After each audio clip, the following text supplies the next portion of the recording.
परशुराम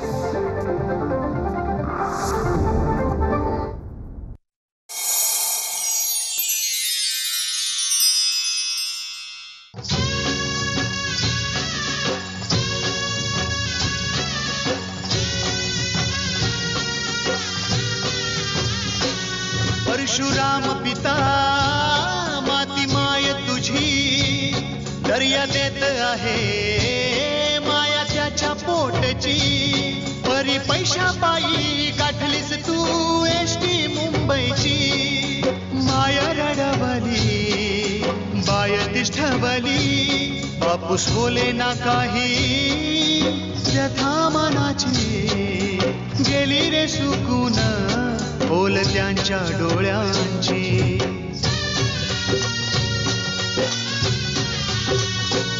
नांदी बदलाची साध कोकणची भरतू दे तुझी पाऊले पुन्हा बरकतीची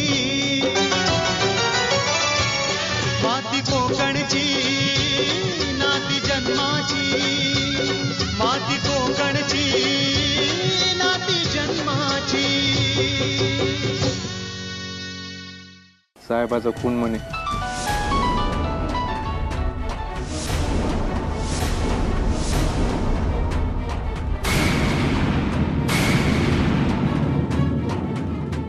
ताईच्या पोटात दुखायला लागलं म्हणून तिला हॉस्पिटलमध्ये ऍडमिट केलंय. हो का? अरे पण डॉक्टर काय म्हणाले? डॉक्टर म्हणालेत की डिलिव्हरी कधी होऊ शकते. अरे वा, आनंदाची बातमी आहे की.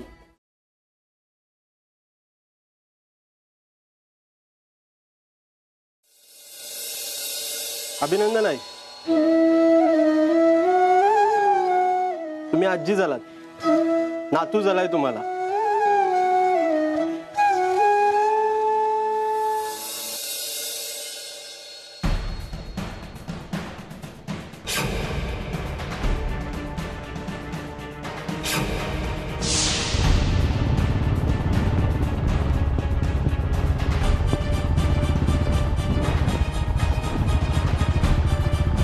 चला ठेवतोय. चालतंय, आपल्याला इथून निघायला हवं. कुठे जायचंय? माहित नाही, पण आता इथं नाही राहता येणार.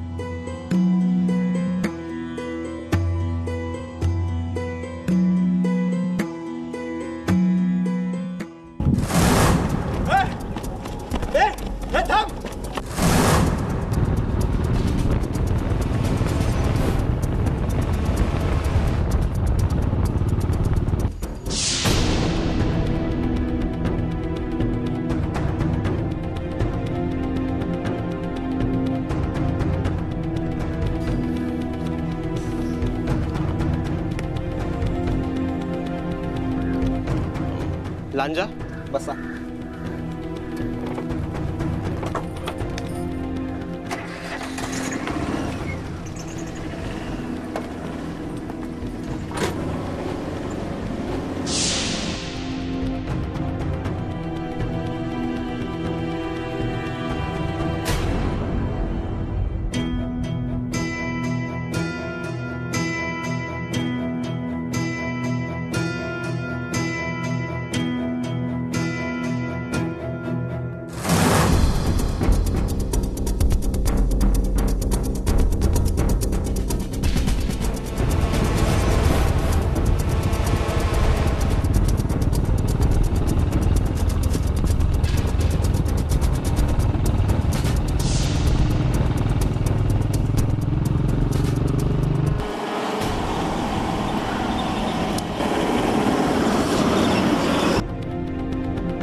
चंदू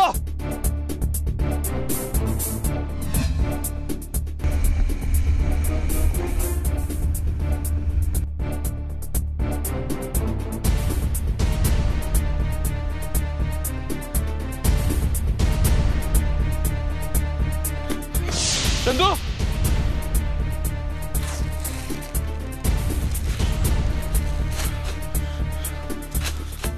चंदू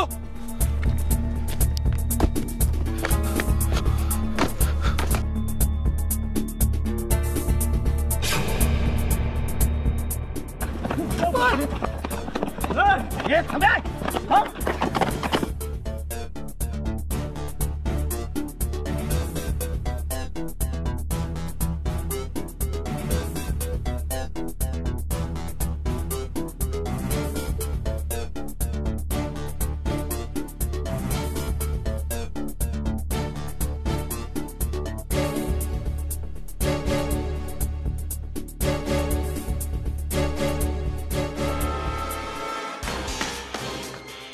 चंदू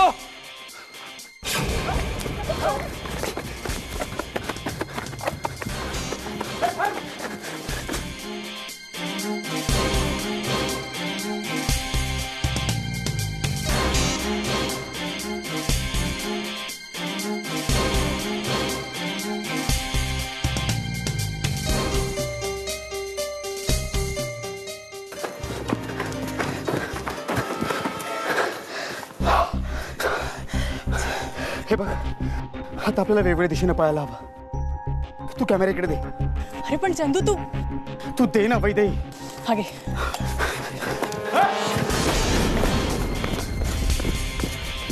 तू तिला बघ. ए थांब.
पण चंदू अरे तू दे ना वैदे.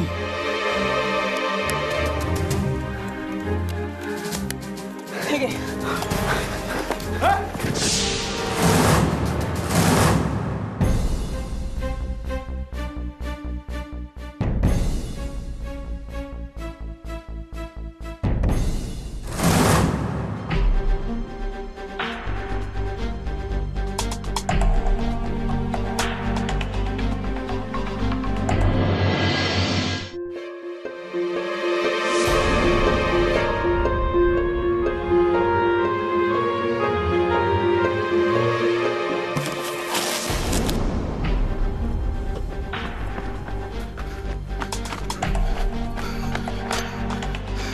चंदू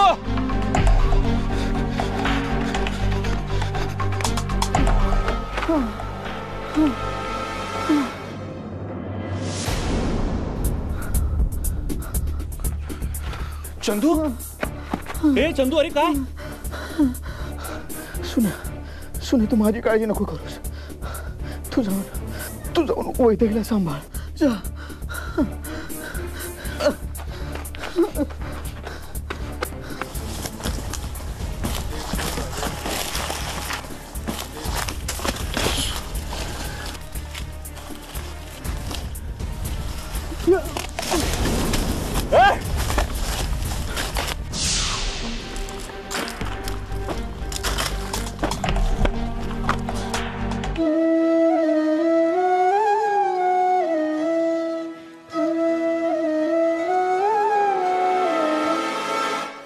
वैदेही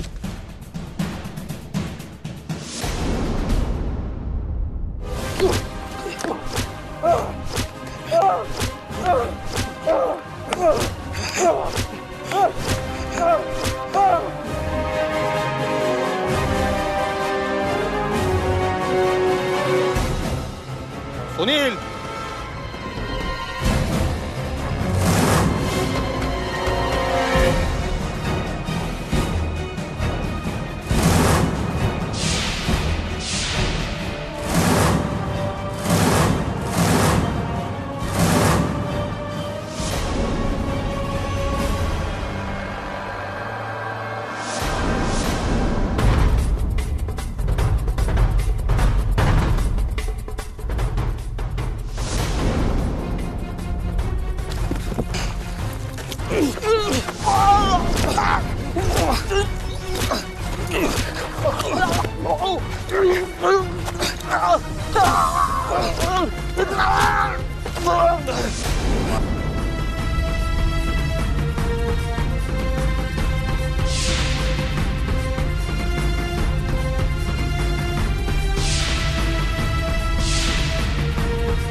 आमच्या साहेबांना गोळे घालता तुझ्या दादा. तू कायदा हातात घेऊ नकोस, त्यांना शिक्षा मिळेल.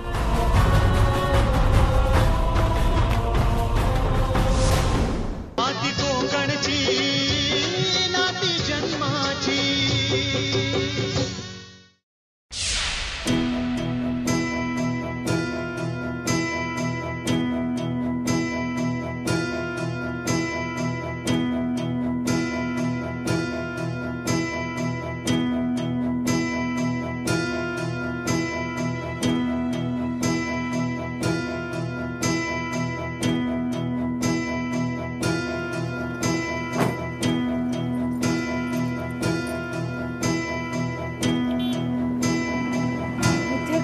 आपण तेजस तुम्हाला सांगणारच का आपण कुठे चाललोय ते? बघ, कुठे जायचं काही ठरलेलं नाहीये. तर जवळच एखादा लॉज किंवा घर बघून राहावं लागेल. तर तिथं राहणं धोक्याचं होतं म्हणून निघालोय आपण. आणि मग इथे थांबणार आहोत का आपण? नाही, इथं जवळच माझ्या मित्राचं गाव आहे, तिथे जाऊया, मग ठरवू काय ते. अरे पण मित्राला त्याच्या घरच्यांना काय सांगणार आहेस? सांगू की गाडी चुकली म्हणून आलो. आणि बघ, त्यालाही असं वाटेल की हे बाळ तुझं आहे, त्यामुळे तो जास्त काही प्रश्न नाही विचारणार. आणि तोपर्यंत मी काहीतरी मॅनेज करेन. आणि इथून पुढं आपण एसटीनं प्रवास करूया, म्हणजे कुणाला संशय नाही येणार. संशयाचा प्रश्न नाही आहे तेजस. अरे तेवढ्या लहान बाळाला घेऊन एसटीने कसे प्रवास करणार आहोत आपण? हे बघ, गर्दी नसेल त्या एसटीने जाऊया. आणि जास्त नाही, एक 10-12 किलोमीटरवर आहे त्याचं गाव. बरं ठीक आहे, मग घरी कधी जायचं? आधी मित्राकडे जाऊया, मग ठरवू काय ते. चल.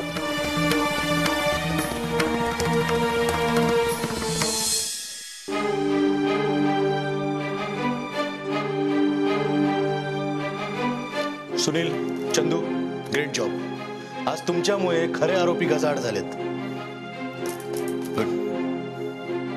गेल्या महिनाभर चालू असलेल्या तहसीलदार खून प्रकरणाला आता एक वेगळंच वळण आलंय. आम्ही केलेल्या स्टिंग ऑपरेशन मध्ये या प्रकरणामागील मुख्य आरोपी कोण यांची काही नावे आम्हाला सापडली आहेत. कोण आहे ते आरोपी आणि हा प्रकार सगळा काय आहे तहसीलदार खून प्रकरणामागील मुख्य सूत्रधार कोण? या सगळ्या प्रश्नांची उत्तरं आम्ही तुम्हाला दाखवणार आहोत, आम्ही शूट केलेल्या या व्हिडिओच्या माध्यमातून. तू नाईक आपले पैसे देणार आहे की नाही नक्की? सांगून ते कदमाचा काटा काढला आपण, पण पैशाचा व्यवहार काय बरोबर करत नाही साहेब आपल्याशी. नाहीतर काय, तो नवीन अधिकारी आल्यापासून दिवसाला लाखो छापत असेल. अरे वाळू उपशाचे सगळे परवानगे लगेच द्यायला चालू केलंय त्यांनी. त्यांच्याच मर्जीतला आहे ना. आपण कोणाच्या मर्जीतले आहोत? त्यांच्याच ना. आपल्या बरोबर काय केलं त्यांनी? पहिला दिले पैसे वेळेवर, आता आपले वांदे केले ना त्यांनी. अरे मागच्या वेळेला त्या कदमाचा मॅटर सलटवायचा होता ना, म्हणून पैसे वेळेवर दिले. आता संपली आमची गरज. आता काय करणार आहे कोणास ठाऊक. सडवतील आपल्याला असंच केस संपेपर्यंत. पोलीस पण आपल्याला शोधायचा त्रास नाही घेणार का? कारण कदमांच्या घरात पैसे लपवायला आणि कदमाच्या बायकोबरोबर सुनीलचा फोटो काढायचा प्लॅन सक्सेस झाला ना त्यांचा. अरे तो सुनील मोठा समाज सुधारक बनायला निघाला होता, आता लटकलाय फुकटचा. काय करेल रे देसाई त्याचं? देसाई लय मुरलेला माणूस आहे, काय करेल सांगता यायचं नाही. काय सांगावं, आपल्या दोघांचा सुद्धा एन्काउंटर करायला मागे पुढे बघणार नाही तू. काय? अरे काही आणि कितीही झालं ना तरी त्या दोघांसाठी आपल्या दोघांचं जिवंत असणं हे धोकादायक नाही का? या सगळ्या मागे कोण आहे हे त्यांना आणि आपल्यालाच माहिती आहे ना. पण नाईकचं पण डोकं लय भारी. ज्यांनी खुनी सापडावा म्हणून आंदोलन केलं ते जेलमध्ये आणि खुनी बाहेर. पण आता बाहेर राहून नाही जमायचं. या वेळेला पैसे दिले नाही ना तर सरळ घरात घुसायचं. बस झालं यार. असंही 2 खून झालेच आहेत ना, मग तिसरा एक आणखीन. या प्रकरणातील खरे आरोपी गजाआड करण्यात आम्हाला यश मिळाले, परंतु ही केस आता एका प्रामाणिक अधिकाऱ्याकडे सुपूर्त करावी अशी मी महाराष्ट्राच्या वतीने गृह खात्याला विनंती करते. तरच या भ्रष्ट अधिकाऱ्यांचा बंदोबस्त होऊन तहसीलदार कदम यांना न्याय मिळेल.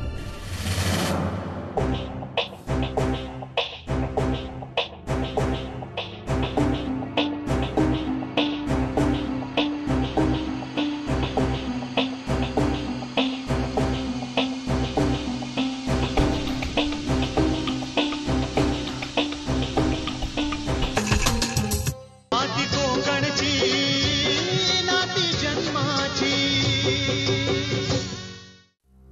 अहो साहेब प्लीज मला ह्या प्रकरणात सोडवा साहेब. साहेब असं काय करताय? माझं ऐका जरा. नाही, आम्ही तुम्हाला तहसीलदार कदमाच्या खुनाच्या आरोपाखाली अटक करायला आलोय.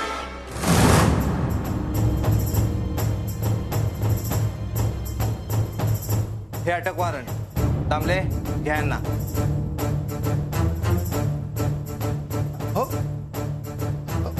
हो काय करताय तुम्ही? आता जे काही बोलायचं असेल ते पोलीस स्टेशनला बोलू. चला दामले लवकर करा. चला.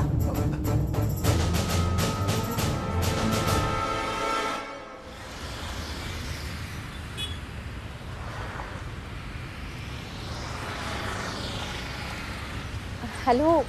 हाय. हॅलो सवे, अगं कशी आहेस? डिलिव्हरी झाली ना व्यवस्थित? आणि बाळ कसं आहे?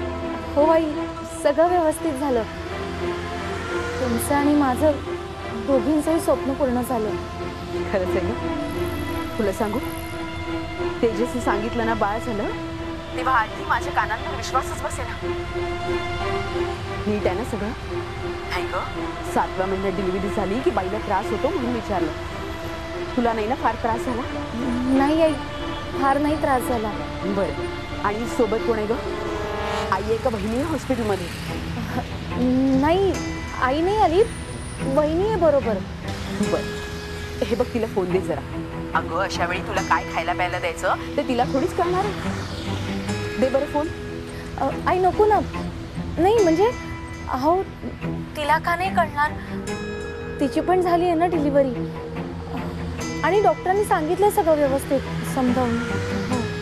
हो हो, अगं आई म्हणून मला काही सांगायला हवं की नाही? दे ना तिला फोन, दे जरा. आई, वहिनी औषध आणायला गेली आहे. तिला कशाला पाठवलं? तेजस नाही का तिथं? हे बघ, तुझ्या बरोबर एक बाई कायम सोबतीला असायला हवी. वहिनीला जमेल ना सगळं? का मी येऊ तिकडे? मला जमेल अगं, मी येऊ शकते. अहो आई नको. नाही म्हणजे तुमची तब्येत महत्वाची आहे ना, तुम्ही तब्येतीकडे लक्ष द्या. आणि काही दिवसांचा प्रश्न आहे ना. तसं काही नाही ग, तुझी आणि बाळाची काळजी वाटली म्हणून म्हटलं मी. बरं ते जाऊ दे, मला सांग, बाळ कुणावर गेलंय? तुझ्यावर की सुरेशवर?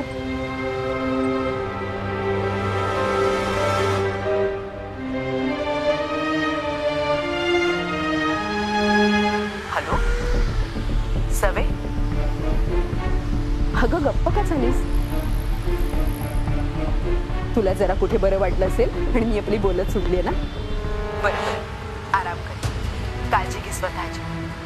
अगं अगं बाळाला कधी पाहिन असं झालंय मला. 4 वर्षांनी हे सुख मिळालंय ना, त्याला बघायला अगदी आतुर झालीये मी. हो लवकर येईन मी. सगळे अगं गाड्यांचा आवाज कसा येतोय? नाही आई, गाड्यांचा नाही आवाज, ते टीव्ही चालू आहे ना, टीव्हीतला येतोय आवाज. आई मी नंतर करते तुम्हाला फोन. हा ठेवते आता. बर बर.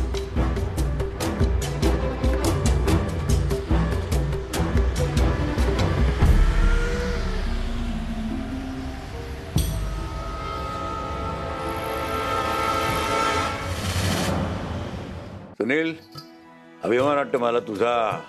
अरे सगळं जग तुझ्या विरोधामध्ये असताना सुद्धा तू दटून राहिलास, मागे हटला नाहीस. हिमतीनं सगळं केलंस. खरंच जे तुला करायचं होतं ते तू करून दाखवलंस. आज खऱ्या अर्थानं तहसीलदारांना न्याय मिळाला.